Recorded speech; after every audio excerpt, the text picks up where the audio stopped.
नीतियां वहां लागू हुई तो मंजीत जी उससे पहले जो खुदरा मूल्य होता था मार्केट का, जो रिटेल प्राइस होता था, उसका 40% किसानों को मिलता था।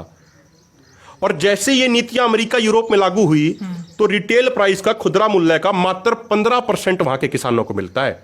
यानी वो 25% जो था उनको पहले मिलता था वो कंपनियों के हिस्से में चला गया वो।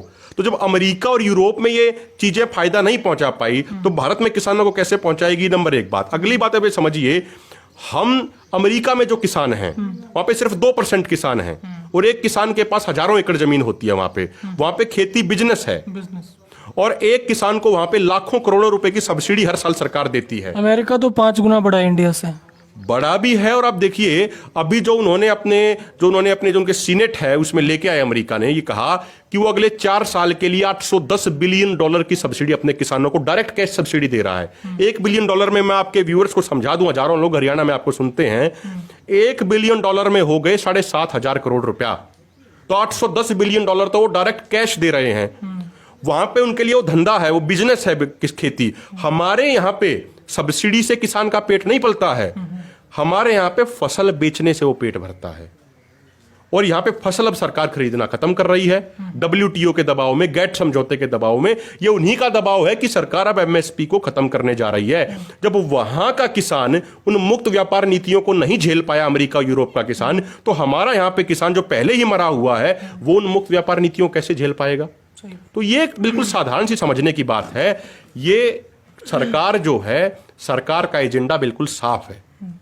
और सिर्फ इस सरकार की बात नहीं कर रहे हैं हम, सिर्फ इससे पहले वाली सरकारों की भी मैं बात कर रहा हूं। जब 1990 में ये गेट समझौते हुए, WTO के समझौते हुए, उससे सरकार ने ये चीज तय कर ली थी उसी समय। जो हमारे नीति निर्माता हैं उन्होंने ये तय कर लिया था कि खेती को ये इतना घाटे का सौदा बना देंगे कि किसान खुद मजबूर हो जाए अपनी जमीन बेचने के लिए। किसान खुद कहे कि भाई मेरी जमीन खरीद लो। मैं इसके लिए आप बिहार के मजदूरों को एग्जाम्पल दे रहे थे। बिल्कुल। देखिए इसमें एक समझने की बात यह है, मैं इस बात को पूरी करूं 30 सेकंड में, कि ये चाहते हैं कि किसान खुद जमीन बेचने को मजबूर हो जाए।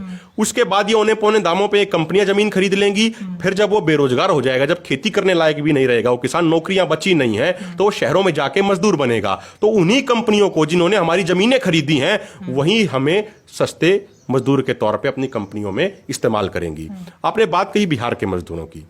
मैं आपके चैनल के माध्यम से ये किसानों को ये जागरूक करना चाह रहा हूं कि हर गांव में बिहार से मजदूर भाई आते हैं। वो धान लगाने आते हैं, गेहूं के समय फसल काटने आते हैं। आप उनमें से किसी से पूछ के देख लीजिए, बिहार में हर किसी के पास 3-4 एकड़ खेती की जमीन है उनके पास। लेकिन उसके बावजूद वहां का 4 एकड़ का किसान यहां के 2 एकड़ के किसान की जीरी लगाने आता है, धान लगाने आता है। उसका कारण क्या है? कारण यह है कि 2006 में यह कानून जो पूरे देश में जो लागू किया जा रहा है, जो मंडियों को खत्म करके जो व्यापारी खरीदने की जो योजना बनाई जा रही है कि व्यापारी खरीदेंगे, ये 2006 में बिहार में लागू हो चुका है। और उसका नतीजा यह रहा कि मक्का बिहार की मुख्य फसल है। मक्के का सरकारी रेट मंजीत जी 1850 रुपया क्विंटल है और बिहार में किसान का मक्का खरीदा जा रहा है 500 रुपया क्विंटल में। तो जो बिहार के हमारे मजदूर भाई आते हैं, जब उनसे बात करते हैं तो वो बताते हैं हमें कि भाई हम तो अपने जानवरों के लिए चारा कर लेते हैं, अपना खाने के लिए अनाज कर लेते हैं, बाकी जमीन को खाली ही छोड़ देते हैं क्योंकि कोई खरीदने वाला नहीं है। अब अगर आप मक्के का देखेंगे, अगर कोई 500 रुपए में खरीदेगा, पिछले साल यहां पर मक्के का देख लीजिए, यही हुआ, 1000 रुपए, 800 रुपए, 1100 रुपए क्विंटल में बिका। तो वो ये कहते हैं कि हमारी लागत तो कई गुना ज्यादा है, 500 रुपए में तो हमारी लागत भी पूरी नहीं होती, तो वो अपनी वो जमीन को खाली छोड़ देते हैं। तो जब हमारी सरकार, हमारी केंद्र सरकार जो अध्यादेश लेके आई है, जब ये पूरे तरीके से, अभी तो राष्ट्रपति के साइन हुए हैं, महामहिम राष्ट्रपति के, अब ये संसद में भी पास करा लेंगे, दोनों जगह इनकी मेजोरिटी है, लोकसभा राज्यसभा में। जब यहां पे भी सरकारी खरीद बंद होगी तो हमारा हाल तो बिहार से भी बुरा हो जाएगा। हमारा जो आज का नौजवान है, नौकरियां उसके लिए है नहीं, खेती वो करने लायक उसको ये छोड़ेंगे नहीं, मजदूरी वो करेगा नहीं दूसरी जगह जाके। अब देखिए बिहार के मजदूर भाई आते हैं, कोई खेत में किसी कोठड़े पे सोता है रात को, वहां इतने मोटे मोटे मच्छर होते हैं, तो हमारे नौजवान ये दूसरे राज्य में जाके मजदूरी भी नहीं कर पाएंगे। ये तो ये करेंगे क्या? इनकी आत्महत्या होंगी इनकी। जैसे महाराष्ट्र में मामले आते हैं कि विदर्भ में 50 किसानों ने आत्महत्या कर ली, 100 किसानों ने इस महीने आत्महत्या कर ली। इसी तरीके से हरियाणा की भी तस्वीर हो जाएगी।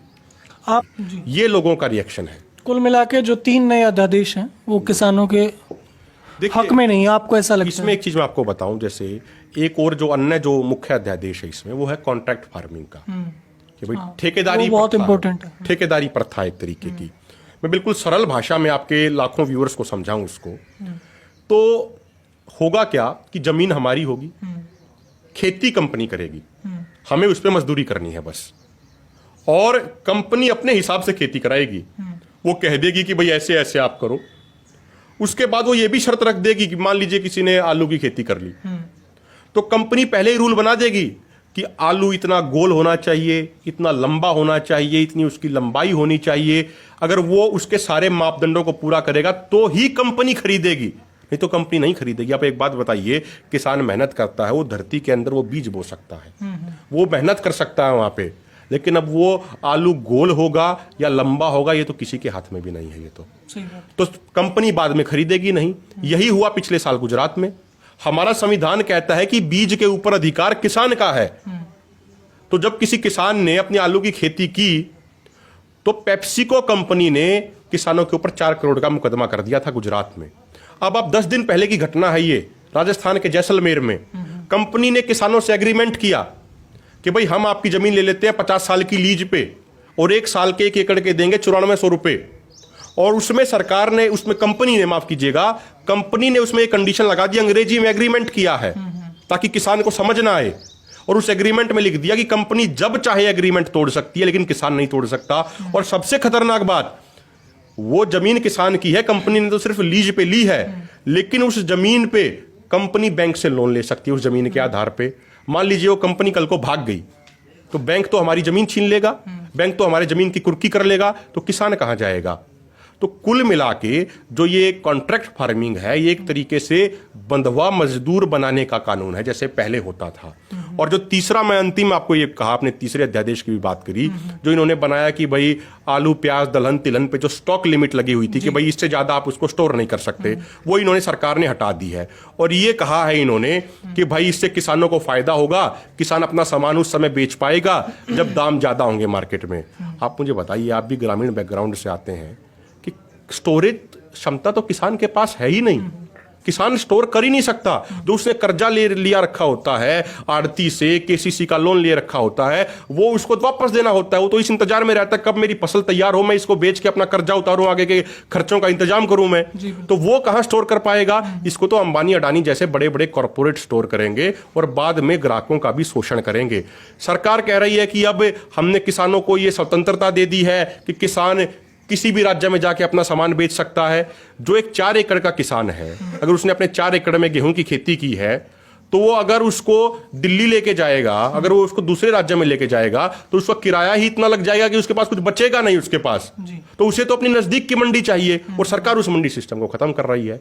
तो इसीलिए हम ये बात कह रहे हैं कि जो ये सरकार जो ये नीतियां बना रही है, ये किसानों की आय दोगुनी करने की नहीं, ये किसानों की आत्महत्या दोगुनी करने की नीतियां बना रही है। जी, बहुत शुक्रिया हमसे बात करने के लिए। एक किसान को हम देखते हैं सूखे में आसमान की तरफ देखते हुए, एक किसान को हम देखते हैं बारिश में पानी में तैरते हुए, और एक किसान को देखते हैं